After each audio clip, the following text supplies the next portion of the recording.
Breaking news as we come on the air here at 11 o'clock tonight. Hello, everybody, and thank you for being with us. I'm Doug Proffitt. Happening tonight just after 9 o'clock, the return home of Kentucky's fallen soldier, Glendale's Sergeant Ben Pennington.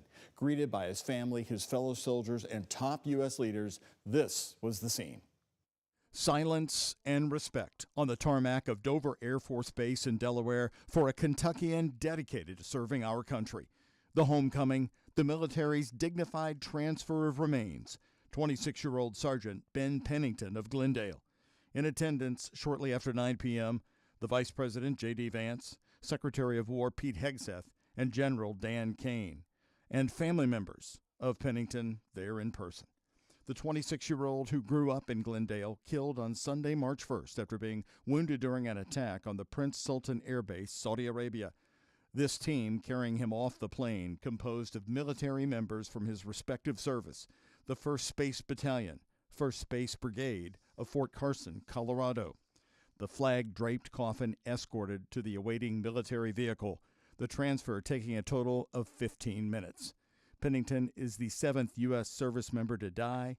He enlisted in the U.S. Army in 2017. As of tonight, we do not yet have any details about his final resting place. Hegseth and General Dan Kane, by the way, are having an 8 a.m. news conference tomorrow to update the war effort. And just after 6 tonight, President Donald Trump was asked a question about those U.S. service members killed in the strikes to date. When you have conflicts like this, you always have death. And I was at Dover yesterday. I met the parents, and they were unbelievable people. But they all had one thing in common. They said to me one thing, every single one: finish the job, sir. Please finish the job. Today, we spent the day in Glendale, where Ben Pennington graduated from Central Hardin High School. Then he joined the military. Today, a Glendale pastor told us the town's connection to military service makes this time feel heavy. There's no words to describe how mom and dad feel in the loss of their son. With Fort Knox and all, we have a lot of people that have gone off to service and done well.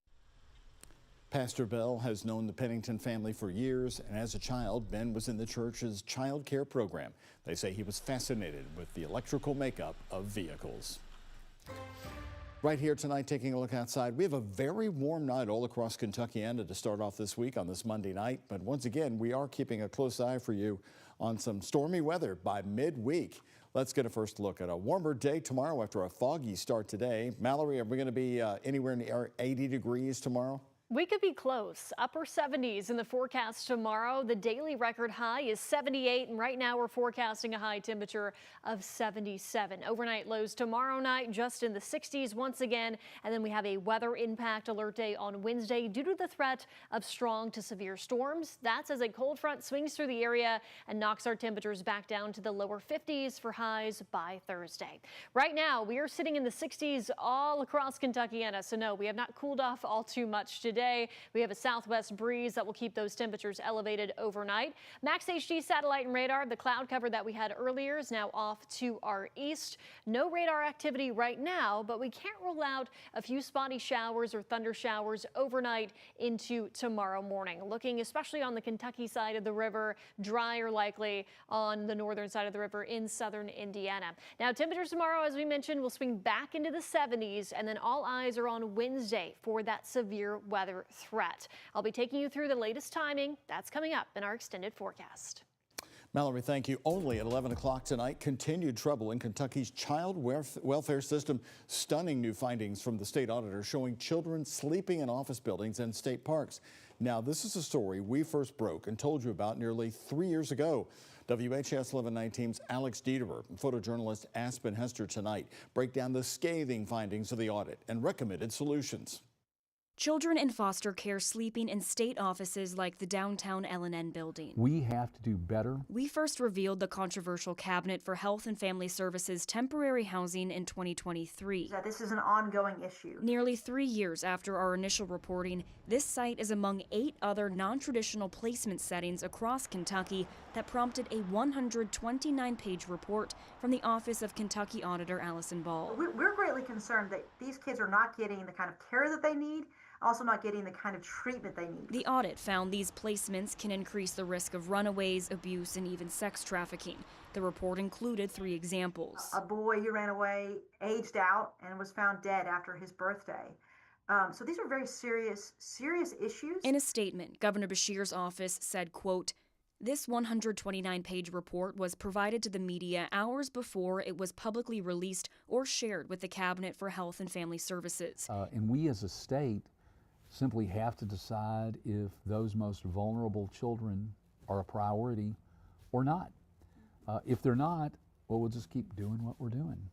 If they are, then we have to take decisive action. Dr. Terry Brooks is the executive director of Kentucky Youth Advocates and has been lobbying in Frankfort and D.C. to help kids for 2 decades. As tragic and as serious as this situation is, it's actually emblematic of a fractured and broken child welfare system. To her credit, Auditor Ball knew that it was not just an episodic incident at the L&N building. In response to foster children sleeping in state office buildings like the old L&N building, places like the YMCA Safe Place have become a temporary shelter for children entering state custody. They should be as safe and as cared for and as loved and secure as they can possibly be. The audit recommended solutions like growing kinship care, documenting practices and treatments, and strengthening recruitment of foster parents. While Brooks is calling on Beshear to call a special legislative session solely to discuss the child welfare system. In Louisville, Alex Dieterer, the WHAS11 night team on your side. Governor Andy Beshear says the Finance and Administration Cabinet's Office of the Inspector General is doing their own independent study on this. We have a brand new update for you tonight. We now know the names of the 2 people who died last night due to what police are calling a murder-suicide. The Jefferson County Coroner's Office has identified them as 29-year-old Glendis de la Caridad Reyes and 32-year-old Leon Manuel. It happened just before 7 last night on East Indian Trail in the Newburgh neighborhood. Louisville Metro Police say both had been shot. The woman died at the scene. The man was taken to a local hospital where he later died. We have another update for you tonight. A man killed in a car crash on Hurstbourne Parkway at Ormsby Station Road yesterday on Sunday has now been identified. The horrific crash here, the coroner's office identified the man as 57-year-old Stephen Lynch. Linden police say it happened at 2 o'clock yesterday afternoon, North Hurstbourne Parkway and Ormsby Station Road. Lynch died at the scene. A dog was also killed. Another man and a woman were taken to the hospital with injuries. And new tonight at 11 in a late news conference from Florida, President Donald Trump says the war will be ended soon. That's his direct quote, but did not give specifics when pressed on that. On Iran, you called it an excursion. You said it would be over soon. Are you thinking this week it will be over? No, Are you talking but soon. about days? I think soon. Okay, and with respect Very soon. Look, everything they have is gone, including their leadership. President Trump told reporters that if the U.S. and Israel did not strike Iran now, Tehran would take over the Middle East. Trump said this temporary situation with Iran would end up lowering oil prices over the long term. He also told ABC News it was just a glitch in higher prices. New tonight since 6, the campaign to replace retiring Senator Mitch McConnell in Kentucky. Republican Daniel Cameron was in Owensboro tonight and talked about the death of Kentucky soldier Ben Pennington. He also told our political reporter, Isaiah Kim Martinez, you will be seeing him on TV with campaign ads, joining 2 other GOP candidates who have been flooding the airwaves. It's familiar territory for Republican Daniel Cameron, side by side with law enforcement at a roundtable discussion in Owensboro, a part of his U.S. Senate campaign. You all know my heart. It's to stand with you all. The former Kentucky Attorney General tells me he'll be taking that campaign on the air with ads he says will differ from those of his primary opponents, Andy Barr and Nate Morris. I think people, candidly, probably have gotten tired of seeing all the ads of the other 2 folks, and I'm hopeful that when we get on television, it'll be a fresh face that, presents a different perspective, one that is not just kind of attacking the other people. The news comes after months of scrutiny over whether Cameron could keep up financially with his more well-funded rivals. At last check, he has hundreds of thousands of dollars in the bank compared to millions available to Barr and Morris. We're going to have enough money to be up on television. And Cameron heard from prosecutors and sheriff's deputies in Davis County, hours after the Pentagon confirmed the 7th U.S. soldier killed during the Iran conflict was from Glendale, Kentucky. Cameron grew up in nearby Elizabethtown. It breaks your heart, and so I'll be reaching out to his father here. He remains supportive of President Trump's military operation in Iran. I'm hopeful at the end of the day it will make our people safer. And he confirmed he'll be attending Trump's visit to northern Kentucky on Wednesday. The other two high-profile Republican Senate candidates are set to be there too, as all three push for the president's endorsement. When's the last time you've spoken to the president? I think he reached out to me after the governor's race, and I talk to people on his team pretty regularly, and certainly been grateful for the dialogue I have with him. Polls show a tightening race in the GOP Senate primary as the man who started as the most recognized Republican candidate hopes that's still the case in May. In Owensboro, Isaiah Kim Martinez, WHAS11 on your side. So again, here in March, it's the race to the May primary. The other Republicans running for U.S. Senate in Kentucky are Andy Barr, Michael Ferris, and Nate Morris.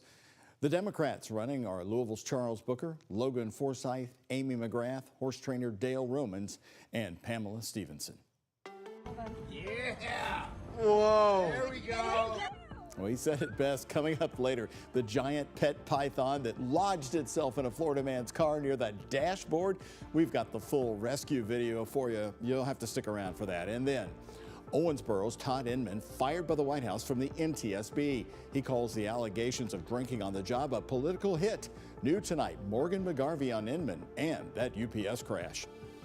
And here's a check of today's Kentucky Lottery jackpots. Mega Millions, $533 million. Powerball, $46 million. The Kentucky Lottery, funding education for over 1 million Kentucky students.